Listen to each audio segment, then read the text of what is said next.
Halo para siswa, berjumpa lagi dengan saya Ahmad Priyatno dalam pembelajaran ekonomi. Pada kesempatan kali ini kita akan membahas materi tentang APBN. Apa itu APBN? APBN merupakan singkatan dari Anggaran Pendapatan dan Belanja Negara. Sebelum kita memasuki materi, terlebih dahulu kita simak tujuan pembelajaran pada kesempatan kali ini. Yang pertama adalah siswa atau peserta didik setelah mempelajari materi ini dapat menjelaskan pengertian APBN. Yang kedua, menjelaskan fungsi APBN, kemudian tujuan APBN, mekanisme penyusunan APBN, dan sumber penerimaan dan pengeluaran negara.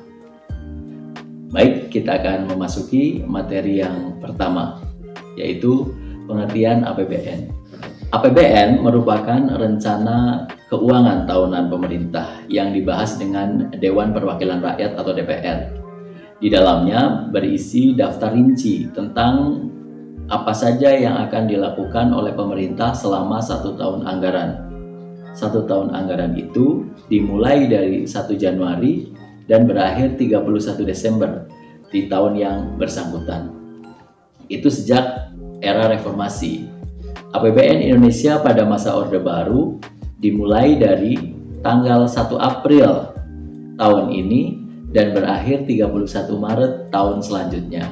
Perubahan itu terjadi setelah era reformasi, agar kita tahu sejarah tentang APBN. Kemudian yang kedua, APBN itu diajukan oleh Presiden dalam penyusunannya, dibantu oleh Menteri Keuangan, kemudian dibahas oleh DPR dalam rangka memenuhi hak budget atau hak anggaran. Kemudian kalau sudah sepakat disetujui bersama, kemudian dijadikan undang-undang untuk dilaksanakan mulai 1 Januari yang disebut Undang-Undang APBN. Kalau para siswa ingat, pada bulan Agustus menjelang peringatan detik-detik proklamasi tanggal 15 atau 16, Presiden berpidato di hadapan DPR. Salah satu pidato yang disampaikan adalah tentang nota keuangan dari Anggaran Pendapatan dan Belanja Negara tahun yang akan datang. Kita masuk ke materi selanjutnya, yaitu tentang fungsi APBN.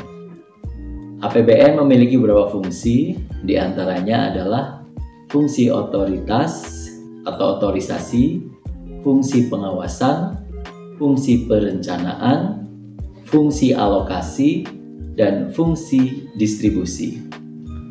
Fungsi otorisasi, otoritas atau kewenangan berarti memberikan kewenangan kepada pemerintah untuk melaksanakan program-program yang sudah tercantum dalam APBN. Fungsi perencanaan berarti untuk merencanakan apa saja yang akan dilakukan selama setahun ke depan dengan anggaran yang tersedia agar bisa dijalankan dengan baik. Maka ada fungsi selanjutnya, yaitu pengawasan. Pengawasan di sini dimaksudkan agar apa yang sudah direncanakan bisa dilaksanakan dengan baik, atau pelaksanaan yang dilakukan itu sudah sesuai dengan rencana. Makanya ada fungsi pengawasan. Catatan-catatan atau rincian yang ada di APBN tersebut, misalkan ada alokasi dana untuk pembangunan infrastruktur jalan, dialokasikan sekian miliar atau triliun, kemudian dalam pelaksanaannya dicocokkan apakah sudah sesuai pelaksanaan dengan perencanaan. Kemudian yang selanjutnya ada fungsi alokasi, yaitu untuk mengalokasikan dana APBN itu, alokasinya, pembagiannya untuk bidang-bidang apa saja. Misalkan ada untuk bidang pendidikan yang diamanatkan Undang-Undang Dasar minimal 20% dari APBN atau 1/5 dari uang negara yang ada di APBN itu dialokasikan ke bidang pendidikan. Kemudian ke bidang-bidang lainnya juga sudah ada ukurannya masing-masing, itu dialokasikan ke berbagai bidang. Kemudian di fungsi distribusi, APBN itu didistribusikan keuangannya, dananya, dana APBN itu ke berbagai sektor yang sudah ditetapkan di dalam APBN. Semuanya itu bertujuan agar kegiatan dalam bernegara bisa memacu perekonomian negara. Selanjutnya, mengapa APBN itu disusun? Apa tujuannya? Kita bisa lihat tujuan dari APBN itu ada beberapa. Yang pertama adalah membantu mencapai tujuan kebijakan fiskal, kemudian meningkatkan koordinasi antar bagian dalam lingkungan pemerintah daerah. Yang ketiga, membantu menciptakan efisiensi dan keadilan dalam menyediakan barang dan jasa publik. Yang keempat, memungkinkan pemerintah untuk memenuhi prioritas belanja, serta meningkatkan transparansi dan pertanggungjawaban pemerintah kepada DPR dan masyarakat. Jadi, APBN itu digunakan untuk pedoman dalam mencapai tujuan tersebut. Yang selanjutnya adalah sumber penerimaan dan pendapatan negara. Pendapatan negara kita paling utama adalah dari sektor pajak. Jika semua wajib pajak sudah memenuhi kewajiban pajaknya, maka sebenarnya keuangan negara akan lebih banyak penerimaannya. Jadi masih banyak sektor-sektor yang bisa digali untuk menarik pajak. Namun juga pemerintah harus memperhatikan situasi dan kondisi ekonomi. Jangan sampai masyarakat yang sedang mengalami beban ekonomi yang berat masih dipungut pajak yang berat. Maka bukannya meningkatkan kegiatan perekonomian, justru melemahkan karena pajaknya terlalu banyak. Di sisi lain, negara juga membutuhkan pajak itu untuk memenuhi sisi penerimaan yang kemudian akan didistribusikan kembali ke masyarakat dari sisi belanja. Selain itu, sumber penerimaan juga bisa dari hibah negara lain, sumber lain selain pajak atau pendapatan negara bukan pajak, PNBP, itu merupakan sumber-sumber penerimaan. Sedangkan pembelanjaannya ada belanja pemerintah pusat, ada juga yang ditransferkan ke daerah, dan yang terbaru sejak ada Undang-Undang Desa, ada juga dana APBN yang ditransferkan ke desa-desa melalui transfer dana desa. Nah, untuk menutup pengeluaran yang lebih besar dibanding penerimaan negara yang lebih sedikit, maka pemerintah melakukan pembiayaannya melalui utang. Utang itu bisa utang dalam negeri, juga bisa utang luar negeri. Selama ini APBN kita menggunakan kebijakan APBN defisit. Artinya anggaran yang digunakan dengan penerimaannya, pendapatan dibanding belanjanya, lebih banyak belanjanya, sehingga negara mengalami defisit.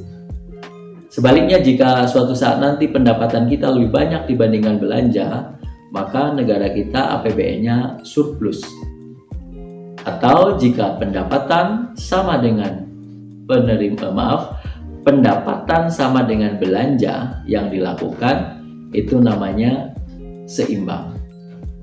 Nah, jadi selama ini negara kita mengalami defisit APBN sehingga ada utang luar negeri. Selanjutnya adalah tahap penyusunan APBN. Seperti yang saya singgung di depan tadi, APBN merupakan penyusunan dari pemerintah. Dalam hal ini Presiden dibantu Menteri Keuangan dan juga Menteri dan lembaga terkait. Bagaimana anggaran itu disusun untuk kegiatan bernegara selama 1 tahun anggaran.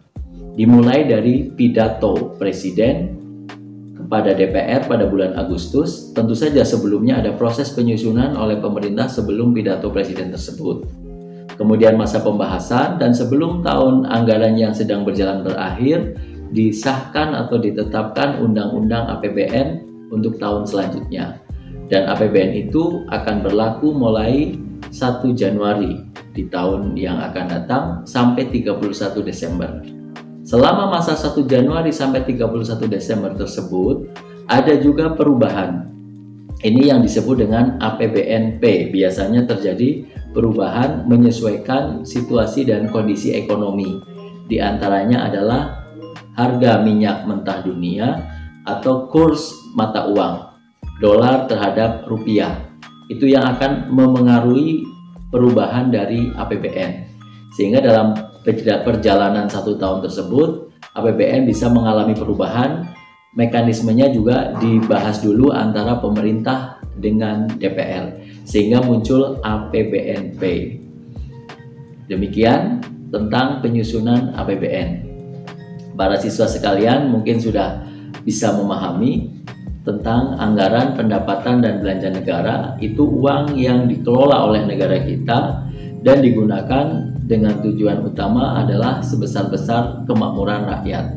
Jadi banyak dana-dana yang kita terima selama masa pandemi ini juga bersumber dari APBN. Misalkan bantuan sosial atau bansos, kemudian dana yang dikelola oleh sekolah ada bantuan operasional sekolah. Para siswa sebagian mungkin ada yang mendapatkan dana PIP, Program Indonesia Pintar. Itu semua bersumber dari APBN, anggaran pendapatan belanja negara. Termasuk pembangunan di sekolah kita yang terbaru, misalkan pembangunan toilet untuk siswa, itu juga bantuan dari dana alokasi khusus pemerintah pusat ke daerah untuk bidang pendidikan. Salah satunya digunakan untuk pembangunan toilet atau pembangunan ruang kelas, rehabilitasi ruang kelas. Itu dananya bersumber dari pemerintah pusat atau dana APBN. Baiklah para siswa, itu pembelajaran yang dapat kita lakukan hari ini. Jika masih ada yang ingin ditanyakan, bisa dituliskan di kolom komentar. Semoga bisa memberikan pemahaman bagi para siswa sekalian. Dan sampai bertemu lagi dalam materi selanjutnya. Terima kasih. Kita kuasai ekonomi dunia.